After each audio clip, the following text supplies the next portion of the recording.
Well, hello there. How is everyone? Some peaceful background music. 2 minutes. 2 minutes, hey. Ali Harris. Actually a bit early. And is everything working? Everything seems to be working. I've run pretty much every test I can possibly run. Had an old English bulldog snoring down my ear and random barks, little bugger. Where the bleep is harsh. I'm early. Stream quality has been automatically lowered because the internet connection was not fast enough. Here we fucking go. Every test under the sun. And straight away, I think YouTube is having issues. YouTube at the moment is being a nightmare. An absolute nightmare. Like the uploading is a problem. The live streaming is a problem. Notifications. Everything. It's like a constant battle. But, you know, at the end of the day, we have this platform. And it's free if you like ads. Michelle Tucker, member for 8 months. 8 months. That's a long time. It's a long time. We've been on the platform now for what? 14, 15 months? Thank you very much, William. That is very kind of you. Got a couple of, got that girl in Texas, also a member for 1 month. And Socrates Aguirre, is that? I'd normally annihilate how to pronounce most stuff. So it doesn't bode well for me trying to say things that I'm not 100% sure about. But anyway, this is the second live for where we don't talk about true crime. There might be, as we talk this evening, some things that kind of loop over into the true crime niche, because you can't help but consider the impact of mental health with some of these people who do some of the crimes that we talk about. You know, that's just the way it is. You know, we've seen 2 big cases over the last few months, and you do have to question their mental health. But I asked for some questions, which we're going to dig into to start with in a second, over on the community posts. That's another thing that YouTube don't seem to be able to get right, the community feed. Some people get notifications on the community feed, some people don't. I think some people are on the channel and don't even know the community feed exists. Your hair looks great tonight, Harsh. Oh my god, my hair looks an absolute mess. My hair looks a mess. I have my hair cut like weekly. My hair's cut like once a week. But it's well, just wish you could get like you know, like Lego people, and you get that stick on hair. I'd like that. But who we got in modding? Who we got? Sugar and Spice. We got Tracy. We got Aunt B. We got Dixie. We got Dope. We've got a few of the fantastic mods in who we wouldn't be able to function if it weren't for the mods. They do so much work, not only in the live chats, but also behind the scenes as well. In the Discord, they basically run the Discord. They do the bingo. They're giving away merch to people. They do a fantastic job. So massive respect to them. We cover a lot more cases in Discord as well. We have loads and loads of info about different cases. And why do you do lives? What are the advantages? Do you want me? I think the only reason I do them, and this is genuine for me, is because I think that gives a better connection between you guys and me as a creator. I think this backwards and forwards, and for you to be able to literally know, look, I'm talking to you now live, this is me, we can have a chat in chat. That to me is very, very important to gain and sustain a relationship with the audience. Beyond that, there isn't really. There is benefits to certain channels, the way that they're kind of... thank you very much, Sam Panther. Thank you. Yeah, in the fact that the longer the video... So we turn this down a bit. The music's gone a little bit Stranger Things behind me. Some people love live. Some people do love them. And the channels like Icked Mel, like Grizzly, they are highly dependent upon that kind of format. It works for them. The longer videos as well offers greater embedding of advertisements as well. So I will say, just as an example, what creators get earn is based on how many is based on 1,000 views. So a certain amount per 1,000 ad views. And when it's about double on a live to a standard normal video, it is literally about double. Well, it is on mine anyway. So yeah, it's kind of, there is a monetary benefit to people who are constantly doing lives. It can actually be quite damaging as well to channels that aren't live bias, because it confuses the algorithm into knowing what your channel really does. But at the end of the day, when your channel gets to a certain size, it don't really matter. You just got to do what you want to do as a creator and not completely be a slave to what you think is right. I do videos. I'm going to start doing them again this week on the channel building. Had a bit of a break from that. But yes. Yeah, it's rarely for me, in answer to your question, that I made a massive, great, long book, is that for me, I just feel it's a better connection between you guys. If I'm just uploading videos and sending them out, there's not that same connection as there is on a live. I do want to do more in terms of more shorter lives. So throughout the day, so people who can't get on these lives because of the time, they can during the day. But there we go.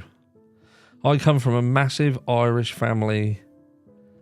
19 of us. I had 2 sisters who committed suicide. I've seen my 2 best friends stabbed right in front of me. I ended up an alcoholic. I'm 61 now. And that cut you off there. But that's a hard story. I have William here. I have a younger cousin with mental conditions. So far, he has been doing good with his meds. Other than that, no problem. And what I will say, guys, is look, I appreciate some people, they're not, we're not coming across like, I'm not a medical professional. I'm not at all. I'm not a doctor, and my advice and the things I talk about is not a replacement for medical advice. But what I am talking about are things that I have experienced, I have lived through, I've seen fail, I've seen work, and different things that we're still dealing with. We are a family, we've got children, we're human, and, there are some things that we're still, as a family, working through. And I think sometimes, for some people, it's just about knowing that they're not on their own. There are other people out there who are going through the same things as what they are. And it's having that outlet to be able to, even if it is just once a month, just coming here and spending an hour or so having a chat with people who themselves are struggling with things. Because there isn't enough of it. There isn't enough.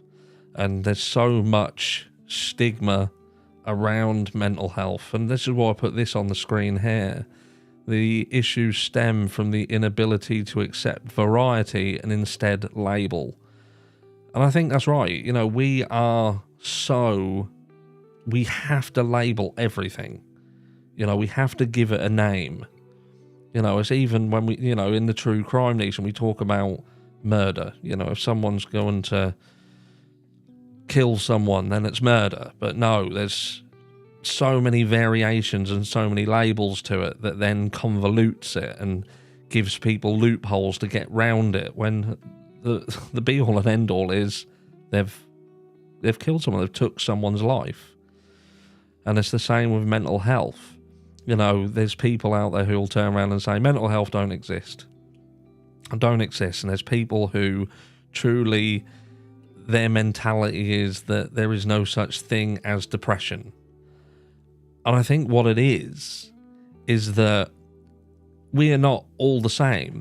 We are all very, very different people. And we all have strengths and we all have weaknesses, and we all react to certain things differently.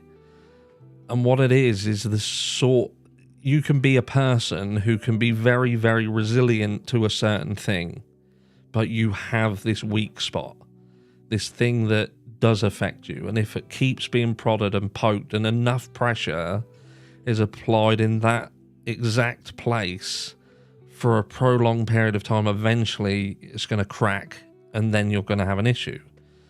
And that's what, you know, we call it mental health. But at the end of the day, it's everybody's the same. Everybody's the same. You've just got people who are stronger, they've got less weak points than others. And that can be down to numerous things. It can just be that, you know, a narcissist, for argument's sake, or the people that we label as a narcissist, they're not going to be so susceptible to what we class as mental health because they're not affected the same way as someone who is an empath would be. But let's get into some of these comments. Before I go into the questions on the community feed, let's have a look. So, what do we got? I saw someone ask if I've got siblings. I do have siblings. I do. I have... they're all younger than me. I'm the old one.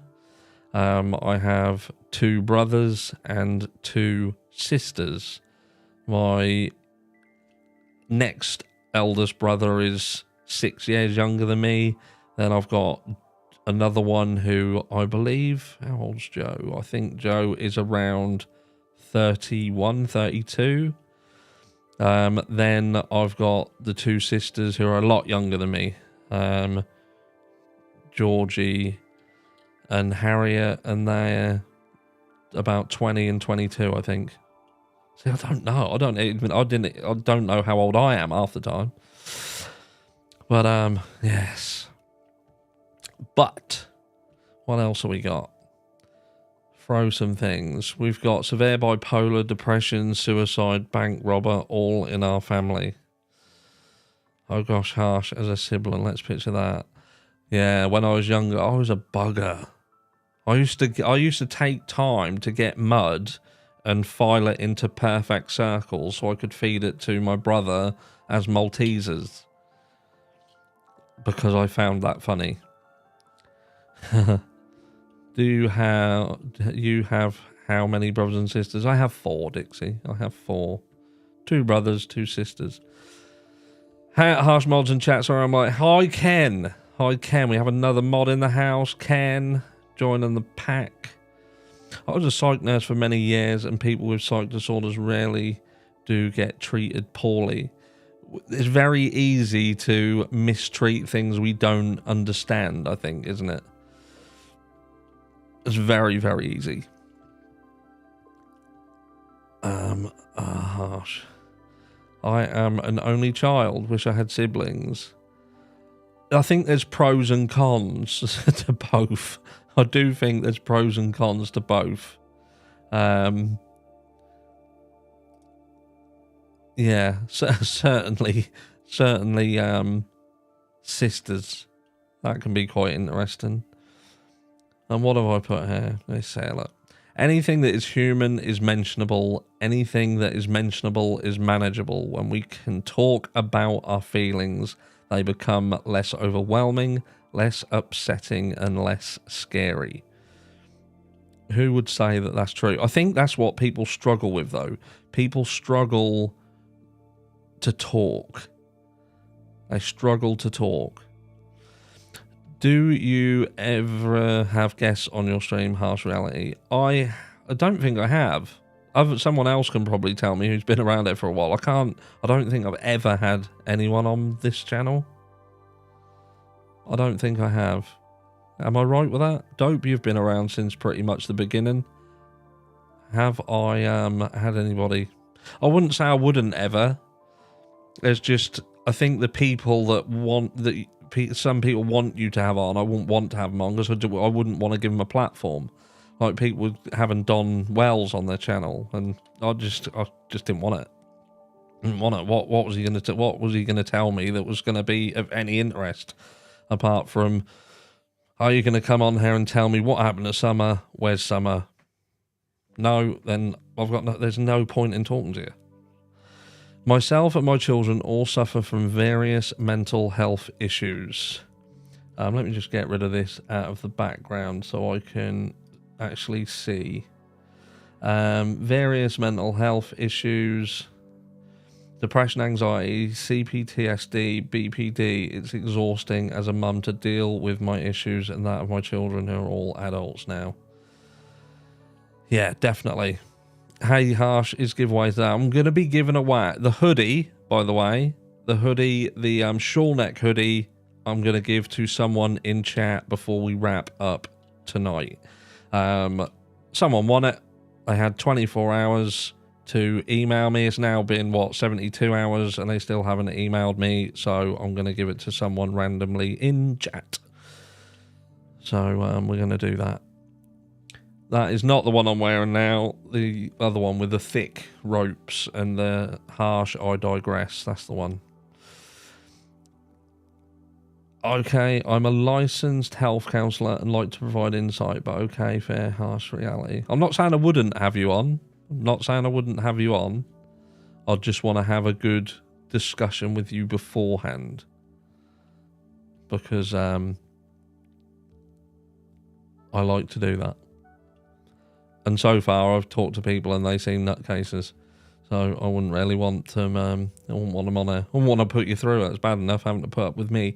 But anyway, I did say, go on to the, what do you call it? The community feed and put some questions in for things that you would like to specifically talk about. Let's have a look at these questions. So we've got how to cope with depression and SAD. Coping with depression is a difficult one. It is a difficult one, and it would be wrong for me to say, right, this is what you have to do in order to cope with depression. I think, first of all, if you're a person who has accepted the fact that you are depressed, because what people tend to do with depression is they don't want to admit that they're depressed. I think the biggest part of that is accepting, look, I am depressed and I need help.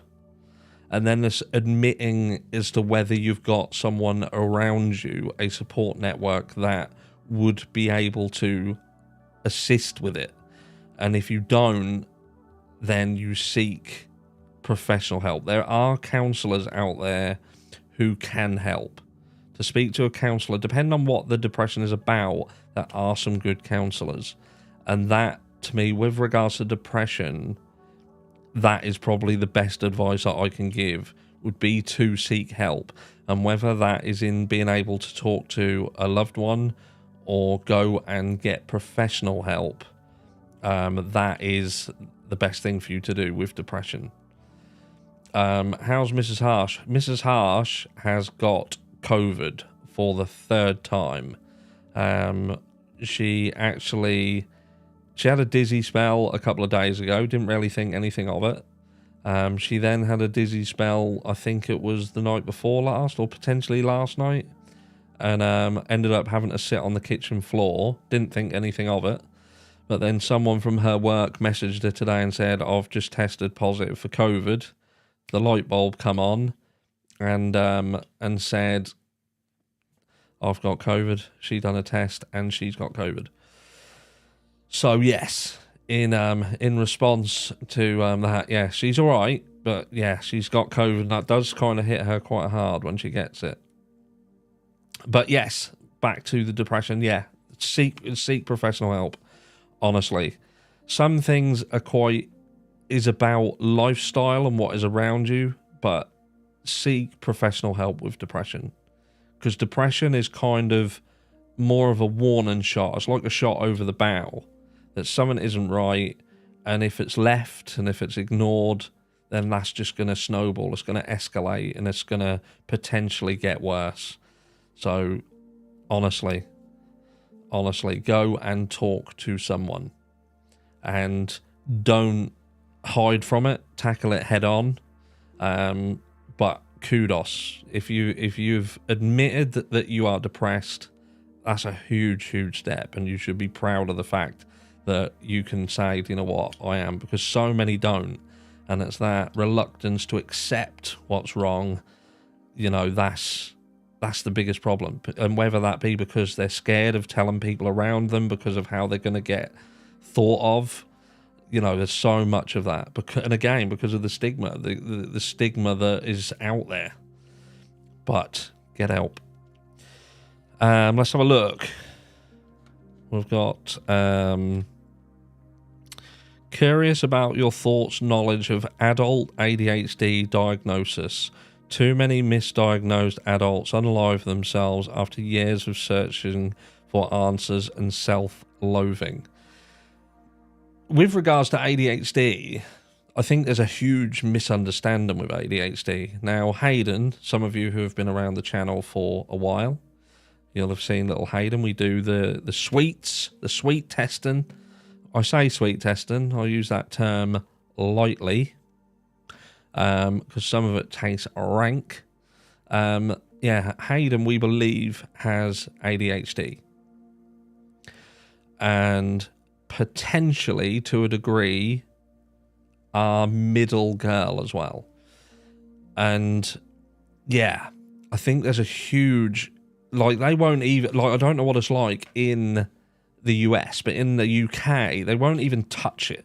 The issue is they want to look at every element of how you are parenting and seeing whether they can blame you for it, because they don't want to just say, all right, ADHD, and then go down the route of medication. But from everything that I've seen, it's very, very difficult to get ADHD diagnosed. It is. My best friend, I believe, like, he is an undiagnosed, but I believe he has got ADHD. And he believes he's got ADHD. But again, they will put every single thing. It's. I don't think they're ever going to really, not for a while, be able to deal with it. I don't see that changing in terms of diagnosing it. You have to catch it early. You have to catch it early, and they need to get better at it. But like Ali's just said here, US over medicates. I think that's everywhere. I think the thing that you find is it's easier for them just to say, take this pill and that'll sort you out. And it doesn't. My daughter has ADHD, and her 8-year-old has it also. It is very, very misunderstood. Christian said it's so misunderstood. It is. It is.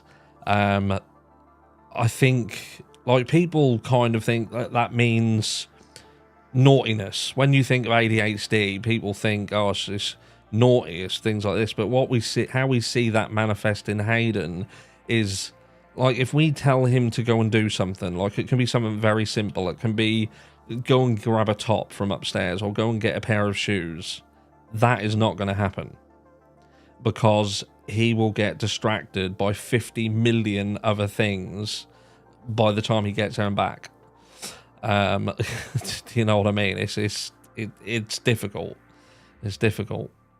ADHD requires high level of parent interaction. If there's no spirit in the home nor inspirations, kiddie will suffer. And that is it. Because I think it's almost like they're constantly on the search for stimulation. And when they don't get that stimulation, or they alienate people because their search for it or need for it then pushes other people away, that's when the anger and the frustration comes in. So I think the only way that you're going to ever tackle ADHD is to put more stuff out in the open about what ADHD is. I even think that it would benefit if, instead of teaching so many things in school that don't help, is to do things on ADHD to make the youngsters, maybe in secondary school, to learn about ADHD, so people who have got it can understand themselves more, and those around them can understand them more. You know, like I say, in Hayden, he's still very young, and that age group, they're all bouncing around like nutcases. Do you know what I mean? Harsh, it's a young boy thing, not necessarily ADHD. You see, there is that, but you can also, it's like a coiled spring. You know, we've got four children who are very, very different, but we work around children. We see a lot of children. Yes, they're all unique. They're all, they've all got the different personalities and things like that, but there is certain things where you can say that is not right. That is not right. Like I can pull Hayden up on something and say, don't do that. It could be something for his own safety, but he will immediately do it again. Once I've finished the sentence, it's doing it again. And he will even turn around and say, I know that I shouldn't do it, and I know that I've been told not to do it, but I can't help but do it. It's, you know, but I do agree there's also a lot of overdiagnosis of it in certain situations, but they're not doing it. How can we say it? They're not doing it right, and I think there needs to be more information out there on how to what it means to have it, and the people around. Anger and frustration. I actually used these terms earlier tonight with regard to Elliot Roger. Yeah. My other son had ADD. It's not the same as ADHD. School before Adderall was pure torture. He sort of outgrew that problem here. Texas. His schools are communists. Oh, I don't want to get into that argument. Do I have ADHD? What was that?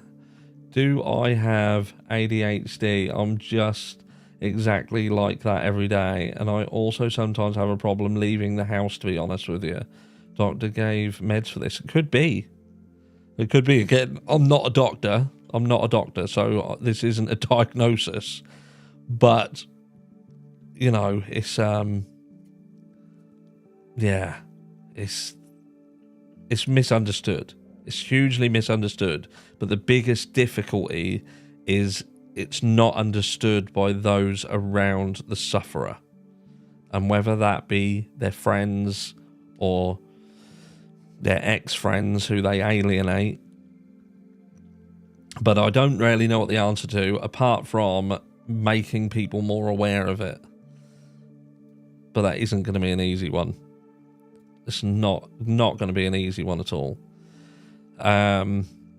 Someone else, down the rabbit hole to hell. What about talk on addiction and how it affects everyone in a family to the extreme? Touching on the Alex Murdoch case, no need to ask how that affected his family, wife, blah, blah, blah. And Brian Koberger, addiction issues he might have caught. Yeah. I think that's one of the biggest ones, sadly, when it comes to mental health and anything connected with mental health. You know, it's addiction. I shouldn't know. Let's have a look. I shouldn't. No one had mental illnesses when psychiatrists were at an institution. For my brother has paranoid schizophrenia. And those of you who are new to the channel, yeah, you know, I lived around paranoid schizophrenia with my mum for years. It's one of the things that kind of got me more interested in this. I had a conversation with another creator a couple of days ago. They did a video. They subsequently done another video and apologised. But I'll touch on something at the end of this before we do the giveaway. I'll give you another short story about one of the things that happened, what put me into this niche. But with regards to addiction, you know, we could do a live for 10 hours on addiction. You know, like Kelly said, anorexic and bulimic hair, the worst addiction, because you have to eat. Yeah, there's just so many caveats to addiction, whether it be drink, whether it be drugs, whether it be food, and like Kelly said, around anorexia and bulimia. You know, there's just so many things, and it's so damaging. It is so damaging, because when people get something in their head, there is no telling them that they're wrong. Again, our middle girl, who I said that there's a potential for ADHD, the issues surrounding eating that we've seen and the repercussions that has had throughout the family has been horrendous. Truly, truly horrendous. Harsh is the iPhone giveaway. Don't even mention that. For it. This is a mental health live. You'll give me a breakdown. I'm going to be doing a standalone video tomorrow for the iPhone giveaway. So it puts it in one place where people can watch that video and deal with it there. Because people are just getting confused. They don't know. I've had over 100 emails, 112 emails up until the point I've done this live, asking me how the live is going, where is it, where do they comment. So I've got to put it all in one place. I want everybody who entered to have a chance, and at this rate, half of the people who've done all the numbers won't get a chance. I want them. I'm a certified eating disorder specialist as well as a licensed mental health counsellor. It would be good to be on your show. Email me. My email is in the description of every video that I put out. You can email me and we'll have a chat. Does your daughter have issues with texture? Yes, she does, Vicky. Absolutely. When it comes to food, yeah, a lot of it is texture. It can be colours as well. It can be colours. It can be texture. But the funny thing is, like, if it's a certain time, say it's in the summer, and she knows that after you've eaten, you can go out and hang about with your friends.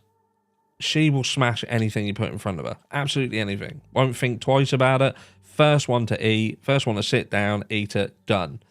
In the winter months, when you're finishing your food and there's not really anything to do, there's not really anywhere to go outside, and friends might be doing their own thing, that, you know, they want to chill out at home and stuff like that, then the issues come in. It's almost like we talk about with depression. There's like seasonal depression, isn't there? Where people, you know, it gets to Christmas, you know, and that's the time of year that really hits people. And that's like that with our middle girl. It's almost like a specific time or specific mitigating factors will impact. So it's not like you could turn around and say she's got this or she's got that, and that's why, you know, this is the impact it's having on her eating, because it just doesn't always exist. And it's the same with, she could wake up one day and her socks don't feel right. I don't want to wear them. They don't feel right. I don't feel like we have to cut the tickets, like the you know, like the labels out of clothing. Everything has to be cut out. Everything. Because of how it feels on a skin. Harsh, you could enter the original emails from the numbers put into an Excel. That's not the issue with the emails, my friend. The issues with the emails was that there was a load of people who sent multiple emails from different email addresses. So there might be one person with 5 to 10 different emails, and they were entering loads of different emails in. So one person getting 10 entries, and I didn't want that. So if I'm going to do it and I'm going to give a nearly £1,000 phone away, I want it to be fair. Do you know what I mean? You got it, Harsh. Definitely winter, I get worse. Yeah, does seem to be. But that's a lot of it, again, is to do with, like, sun, innit? Getting out in the sun, like Leanne's just said. Yes, I love the sun. When I don't get a lot, it sucks. And that is that vitamin D, getting that in and getting out in the fresh air. I think there was an upside to COVID in a way, that people got out more. They learned that because they took away a lot of things that cost money to do, it made people search for other things. Like, we as a family certainly did more together because you weren't paying for entertainment. You know what I mean? It weren't like, oh, we're going to go and pay and go here, and the thing itself entertains you. Because we had to go down the park, or we went down the rivers and stuff like that, we helped, you know, we interacted with one another more. High strength, vitamin D and zinc.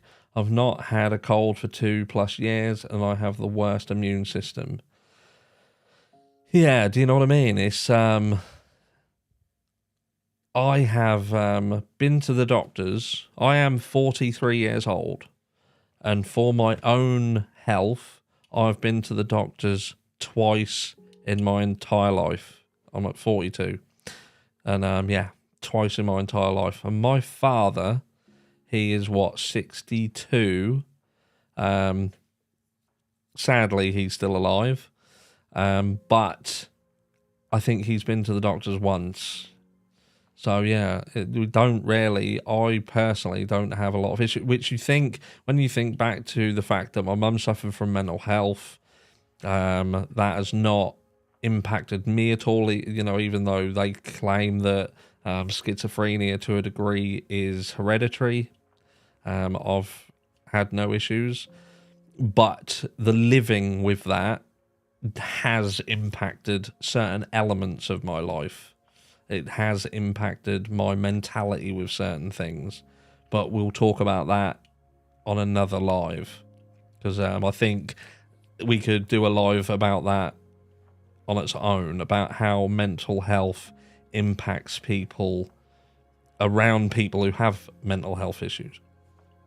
Just joined the live stream. Are we talking autism here with sensitivity to texture at all?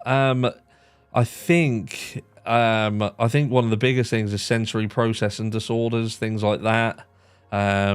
It's something that we've looked into. But the thing is, you can go onto Google, you can search all these things, you can go through all the questionnaires, the online things, and oh my god, there's so many crossovers and things that interweave with things that it's very hard to pinpoint what the issue is. It's just about not so much concentrating on trying to, again, like we said at the beginning, not trying to label the issue, but trying to deal with the issue. We spend so much time trying to label something that it takes away what we actually want to do, and that is deal with the issue. Who else has major social anxiety? Kelly Dean. Who else has major social anxiety? Look, I'm drinking Starbucks. Coffee, that is. What's the time now? 20 past 11 at night, and I'm drinking coffee. That's probably why I've never been to the doctors.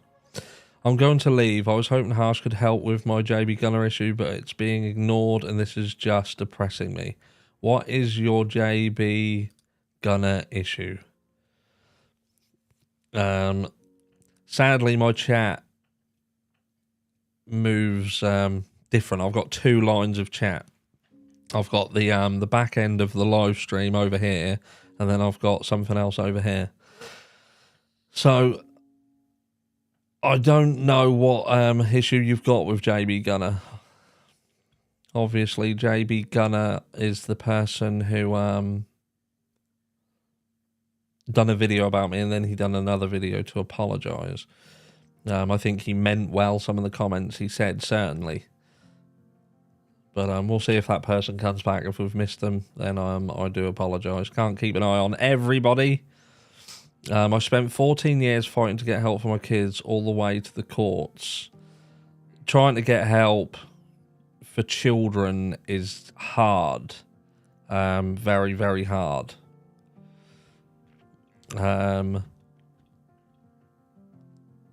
Yeah, we've got something going on at the moment, which I'll probably talk about in the future.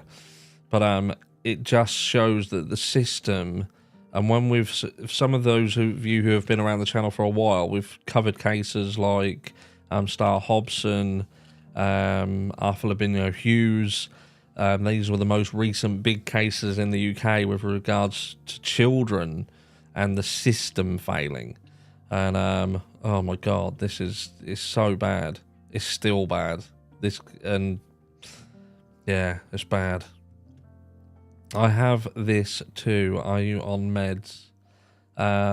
What's this? Cindy, how would you feel if someone posts a picture of you and told you to kill yourself when you suffer from major mental health issues? It's not even about me, it's about others. I think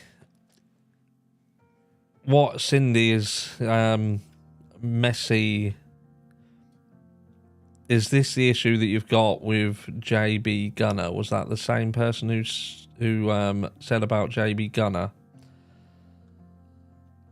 I think the downside is that when you're talking about the internet and things like that, people shouldn't be able to get away with telling people to kill themselves. I'm going to address this right now because the realism of this issue where people are telling people to kill themselves, this happens even at school.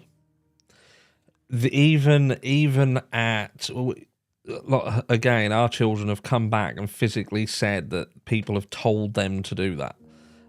It's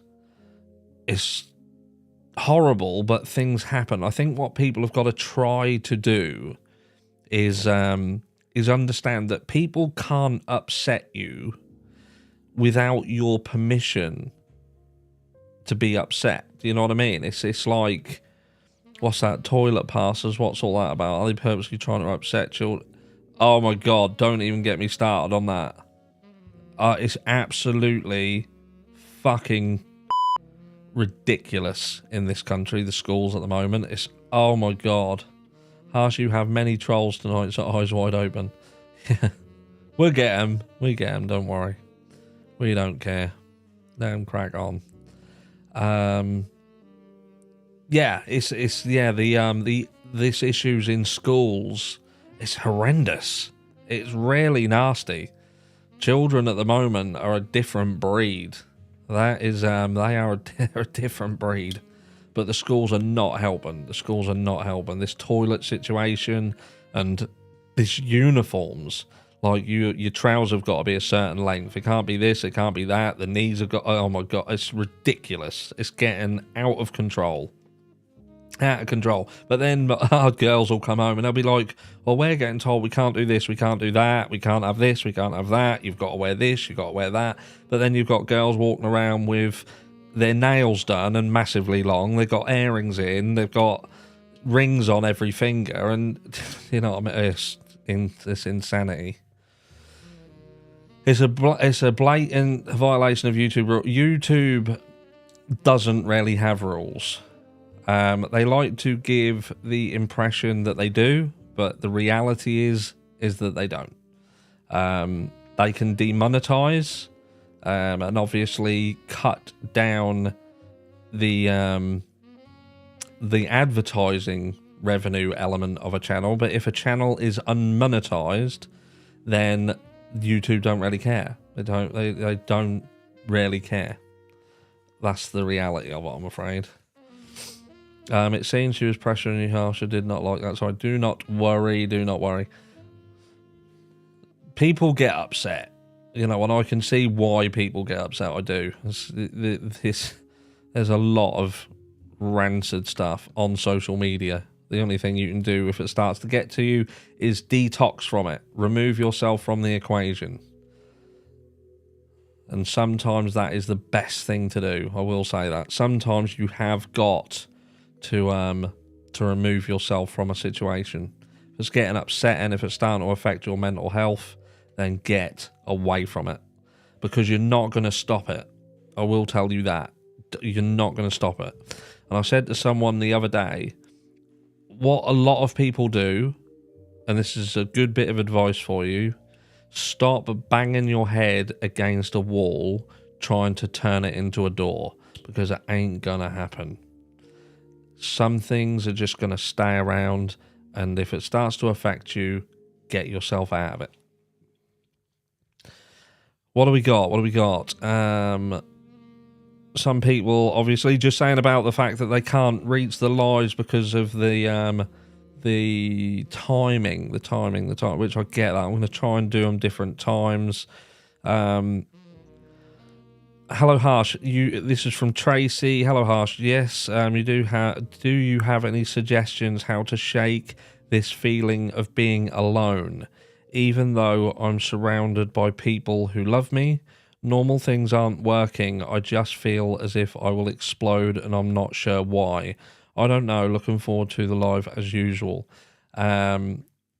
This, I feel, by reading this, and if we just look at two elements of this, obviously someone's feeling alone. Tracy saying, I feel alone.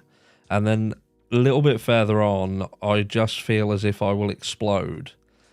It sounds to me, Tracy, that you've got something to say. There is something on your mind that you are holding in. And it's getting the strength, and it is being able to admit what it is that you've got to say and who you've got to say it to. If you can't say it to someone, then get yourself something, a book, and write stuff down. And use that as a release. Write your feelings, write your thoughts, just to put it out there. And I know it doesn't sound a big thing, but it does help. It does help.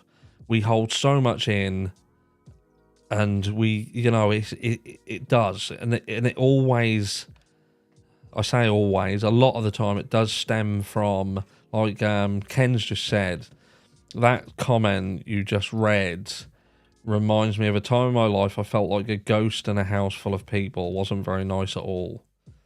And how did you overcome that with yourself, Ken? Or is that something that you still struggle with? Because I've been there. I've been there. And for me, it was about not being able to admit that there was something not right. And you try and that stuck in a rut situation, do you know what I mean? Where you try and just ignore the issues. And yeah, I do feel that this person, Tracy herself, I feel that there's something on her mind, and she needs to get it off her chest. If you can't talk about it with somebody or the person specifically, if it's about someone, get it written down. Get your feelings out there. Writing helps put your feelings into words and helps comfort your soul. It does. It's a good friend of mine, the one who I spoke about at the beginning, who I said has potentially got ADHD, who went through a really hard time. Really, really hard time. And he come to me. And I think it was the darkest time of his life. He was going through some stuff. And I said to him, what I want you to do, I said, at the end of every day, I said, whatever's happened during the day, and all of you can do this, all of you. And I would say do it anyway. I said, at the end of the day, I said, I want you to, no matter how the day has gone, I want you to write down 3 things that have been positive, however little they were. However little, whatever, search for 3 positive things and get them written down. And then the next day do the same. And the next day do the same. And then you can keep going back and looking at all these little things, all these tiny little things that build up and build up and build up into this list of, you know what? We can have a bad day, but even on real bad days, there's always something. There's always something that we can take from it. And sometimes it's about finding those little diamonds in the rough. Hey Harsh, you don't know how much your words have helped me. I wish I could talk to you privately. I just feel like I don't want to be around anymore. I don't know what to do. Again, anybody who is feeling down, you know, email me. Like I said, my email is in the description of all my videos. If it's important, if it's regarding this live or the other mental health live, put in the subject title, mental health live. I will say it won't be tonight that I message back because it's 11:30 now. So it's more than likely going to be tomorrow.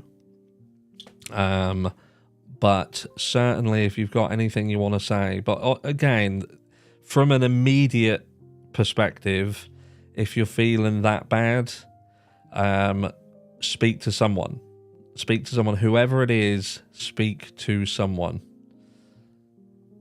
I quit being suicidal when I left my husband of 30 years. I'm great now. Do you know what? And sometimes it is just that. Sometimes it is just being around toxic people, and that insidious feeling that they thrust upon us. And off the back end of that, someone did say, where is it? Let me just go down here. Someone put, how does one avoid narcissistic behavior after enduring narcissistic abuse? And the biggest thing for that, do you know what? I'll tell you how you deal with that. And that is to stop ignoring red flags. Learn the red flags. That's the best bit of advice I can give you. Don't ignore red flags. We are creatures. We are a complex animal, and one of the, well, we should, but I question it. But we are potentially the most intelligent being on the planet. Do you know what I mean? And we have a system built in that helps us. It helps us. Thank you very much, Tracy. That was your comment that I read, wasn't it? What was I saying? Yeah, it's about red flags. You will know, you know, if you walk into a bar, if you walk into somewhere, you get that feeling, don't you? That uneasy feeling. You know, that's like your sixth sense, if you like. And you get that with partners. You get it. Do you know what I mean? How many of you females, even you males who are in here who have been in a situation, can look back and say, I ignored that, I ignored that, I ignored that.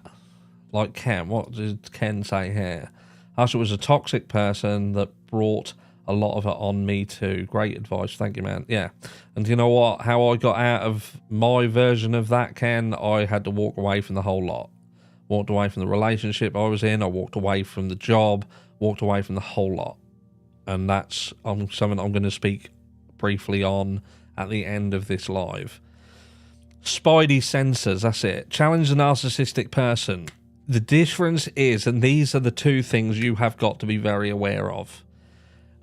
There's a big difference between two of the most dangerous people that you're going to come across. And that is the narcissist, you know, one of these dark triad traits, and the dark empath.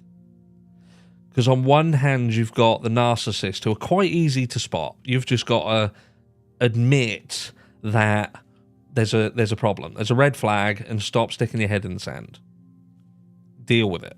There's a red flag. Get yourself out of it. Follow your intuition, like Ali has just said. And don't trust your gut. Do you know what I mean? That is exactly right. Trust your gut. Trust your intuition. Get out of it. And stop ignoring it. But like I say, there is a danger here. And this is what can make it real hard. Occult's Rejects, how you doing? I did email you back, by the way, just to interject here, to reach out to me, and we'll try and sort something out. My emails were mad. My emails are crazy sometimes, but I managed to find you, and I think it was yesterday I sent you an email. But yeah, so with regards to, like, the narcissist, you know, someone who lacks the ability to even understand empathy, the way someone feels, the way their actions can affect somebody. But sometimes they're easy to spot, and that's what I mean. You can spot because you'll do something and they'll react a certain way, and you're almost like, are you fucking joking? Joking. Thought I'd add that in there. And you do. You will keep getting taken aback by it. And like Mama Moon said, narcissists are never easy to deal with. Ignoring them is best. And that is, you've just got to get out of it. You've got to get out of it. But it says that they're never easy to deal with. They are easy to deal with if you are strong enough to say, I'm just better than this. I'm better than this. I don't have to put up with this shit. Because you will see a narcissist. Like, we can all look on here, look at all these cases, and we'll go, narcissist, they're a narcissist, they're a narcissist. But the problem is the dark empath. Scarlett says, what is a dark empath? Now, the dark empath is the most dangerous person that you are going to come across. And this is why. So a dark empath, where a narcissist doesn't understand, they don't understand how you're going to feel about something. They don't care. All they care about is themselves. A dark empath cannot feel the emotion, but they understand the emotion, and they understand how to manipulate through their knowledge of how they should behave. They can look at what someone wants and what someone needs, and they can feed into that and draw them in and draw them in. Where narcissists can be quite self-centered and repelling you, because you can... Most narcissists, the abuse caused in narcissistic relationships is caused by the female's inability to feel like they can leave. They know they should, but they can't.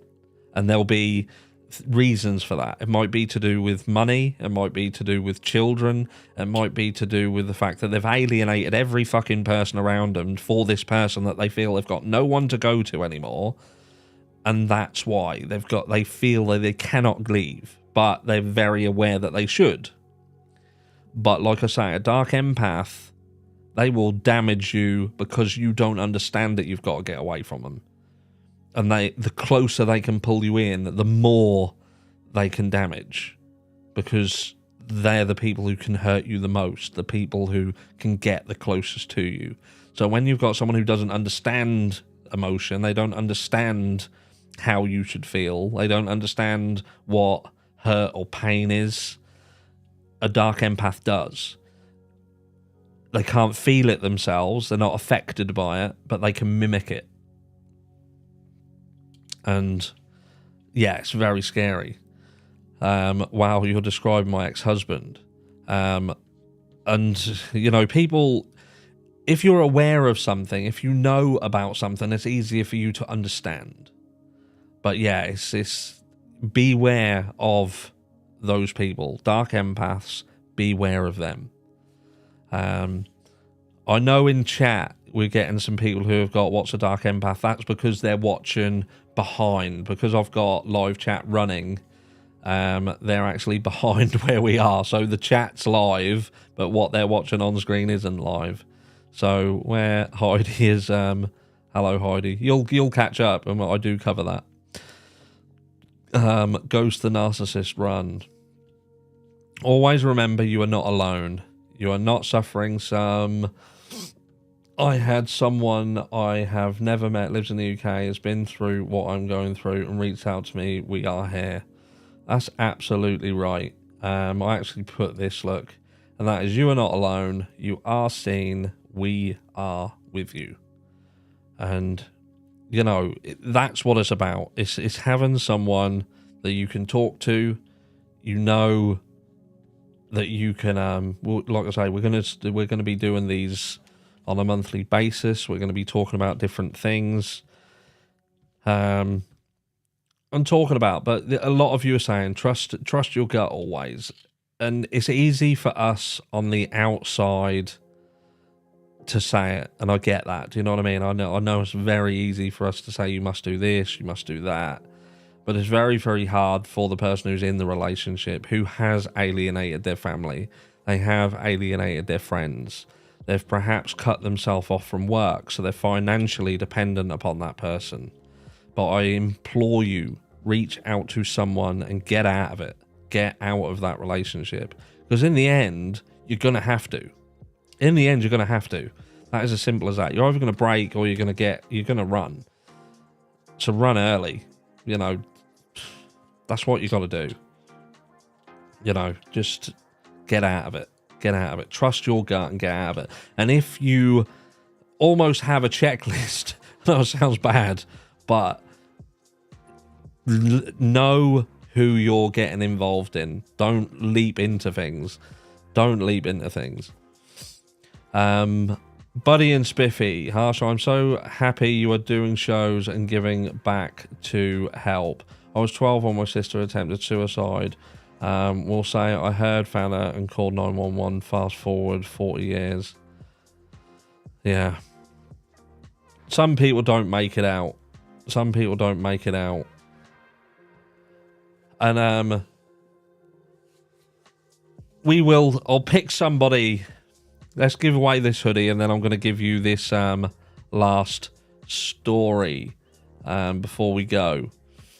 I know you guys have got stuff to do. It's Sunday. But what I'm going to do is, I don't know how to do this. What shall we do? So I'll do a spin thing on this, where I don't look. I cover away, go away. I'm going to look this way. I'm going to just click. And who does that bring up? Nobody. Oh, God. Hold on, I'm not even clicking on the right thing. Ah, right. Here we go. Let's do it. What do we got? Heidi C. Franks. What is a dark empath? What's a dark empath? And Heidi C. Franks that's the winner of that hoodie. So Heidi C. Franks, maybe Heidi will email me. Email is in the description of all of my videos.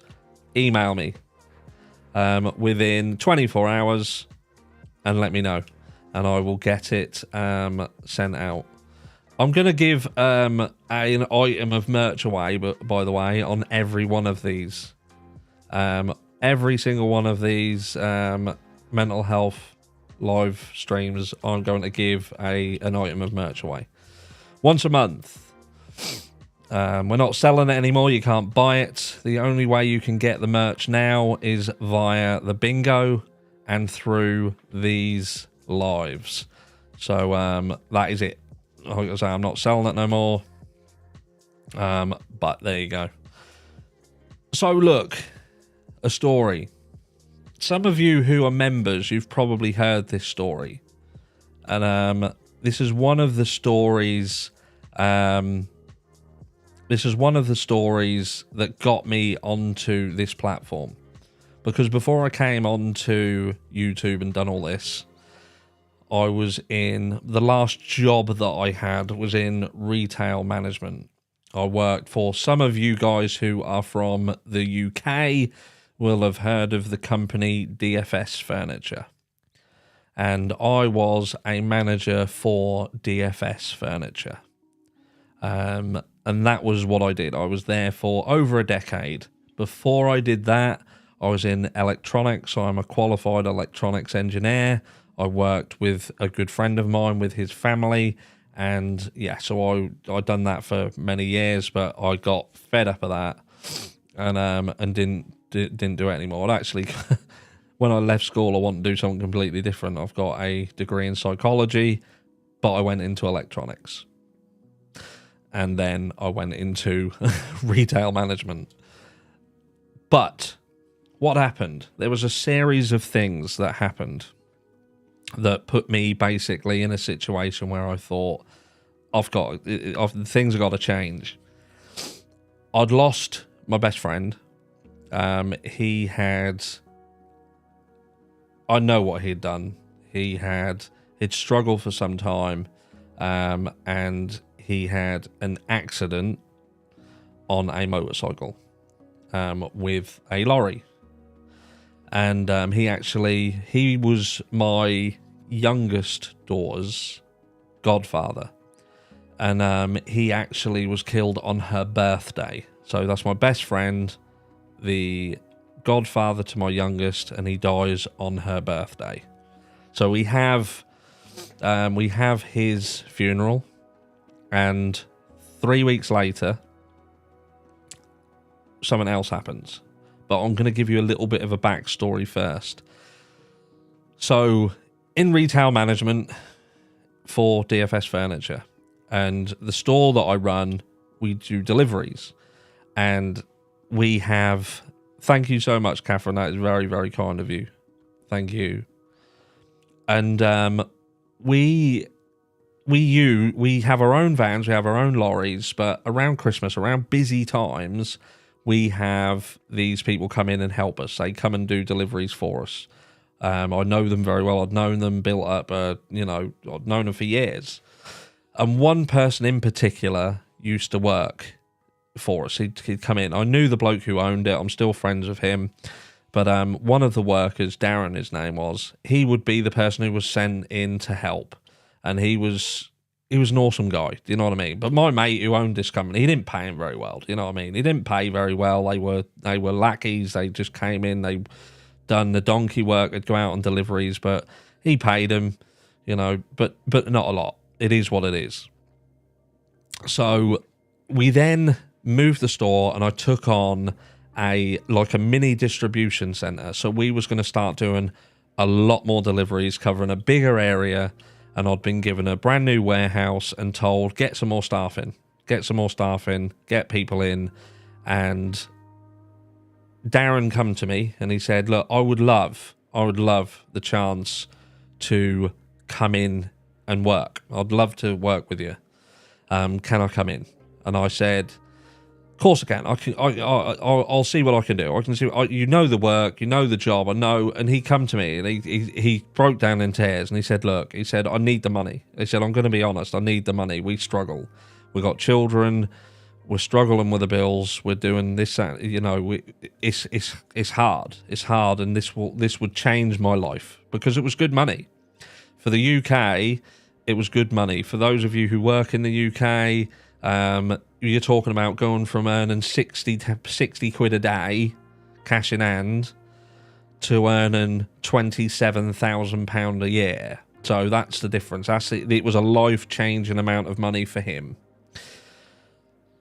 So I set the ball rolling, and it's quite clear that the guy who is like the regional warehouse and distribution manager, he wants to exert his control. So he says, all right, he can come in and work, but he's got to do certain things. And one of them things, what he said he had to do was, you can come in, you can start, but you've got to get a Class 2 HGV license within 6 weeks. And that means that he gets qualified to drive a lorry, so he could drive and do the deliveries. And Darren says, all right, I'll do that. I can do it. So... and he has to fund that himself, by the way. And he said, you have to pay for it. So what Darren does is he sells his car. He says, I rarely want this job. He said, but they've given me 6 weeks and I need to get it booked and get it paid. So he said he sells his car. And I didn't know he was going to do that until it was too late. He went off and he done what he needed to do. So anyway, one day... he's not in. Usually he's in. And this one day he's not, he doesn't come in. Cut a long story short, he has been hit off his bike on the way. He's been biking into work and down one of the most notorious roads in the area where we live. And this guy was speeding in a van. He was overtaken. The weather weren't good. It was coming up to Christmas. And he got hit from behind. They couldn't hardly find him. They had to use specialist heat equipment. He'd been whacked into the woods. It was horrendous. And he sadly lost his life. Then I found out the company, they had what's called a warehouse to wheels system, whereby anybody who was took on by the company could have been funded completely for that Class 2 license. So they didn't even tell him. They said he had to fund that himself, and they did that out of spite. They did it out of spite. And anyway, that cut hard, because I'm thinking he came to me because he really wanted this job. This guy had worked his backside off, and he'd come to me upset, crying because he wanted this job. And I gave him the job, and within a week, he'd lost his life. And I just thought to myself, I thought, you know what? I thought that's life for you. That's life for you. You have got to do every single thing you can to do the absolute best with your life, because you are not here for a long time. I had to, off the back end of that, I had to deal with there was a positive side to it, should I say. It should have been positive. This got deeper, this did, by the way, but I had to deal with what they call the death in service payment. And what that was is, because he was employed by the company, it did mean that if he was killed, then he would receive 3.5 times his annual salary. So, as a payment to his family. And because he died so quickly, he hadn't filled out the form to say where that money went.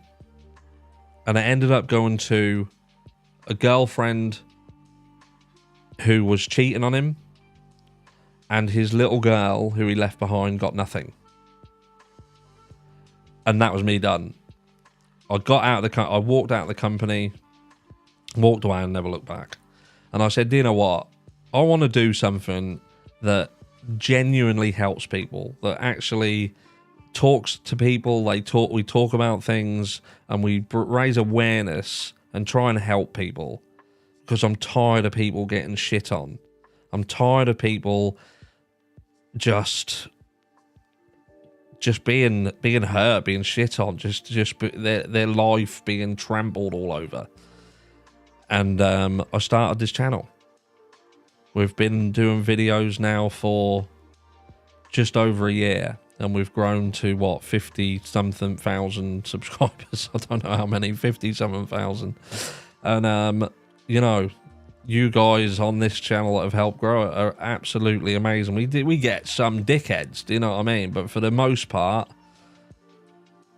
there's some fantastic people on here.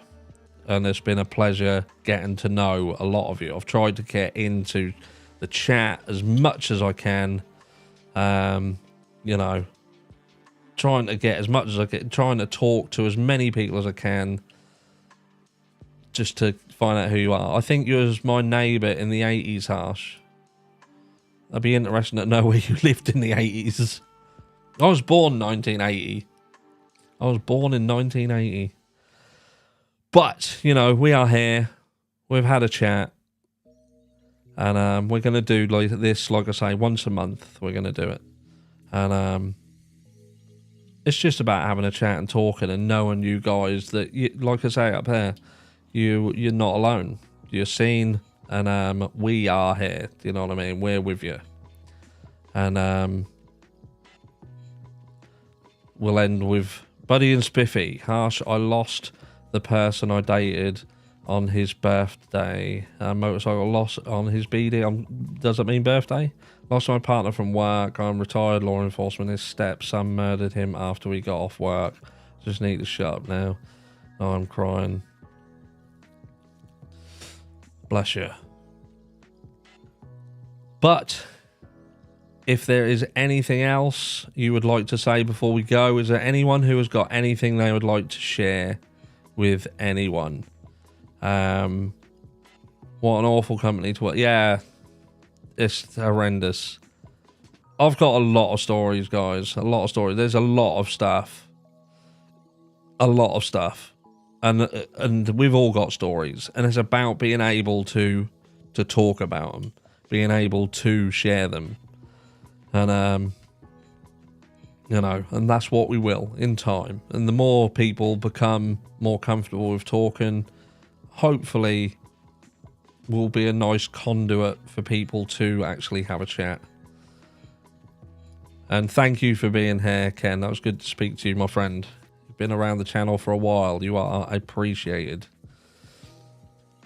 But I am going to now let you all go to sleep. We've been running for an hour and 14 minutes. It's now midnight over here in the UK. And someone just put, God can heal you from mental illness. He healed me. You've got to think positive. Trust your gut. Don't let people take advantage of you.